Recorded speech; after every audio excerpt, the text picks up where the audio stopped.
Ahoj lidi, asi jste zaregistrovali, včera nám na olympiádě začal hokejový turnaj, který nás Čechy vždycky zajímá nejvíc.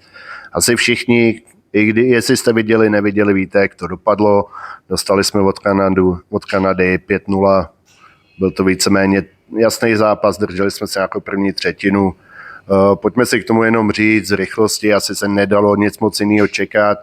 Radim Rulík brzy povolal momentálně ty nejlepší hráče, můžeme z jeho nominací souhlasit, nesouhlasit, ale uvědomme si, že tým Kanady je složený z hráčů, kteří jsou oproti našim úplně jak z jiné planety, s nima se může srovnávat Neči a Pasta, jinak prostě zbytek týmu nepočítám golmány. Golmány máme vynikající, nebejt Dostyho, dostali jsme včera ještě větší bídu, ale je to zrcadlo toho hokeje našeho, je realita, ale ty kluci tam fakt nechali všechno, bylo to vidět.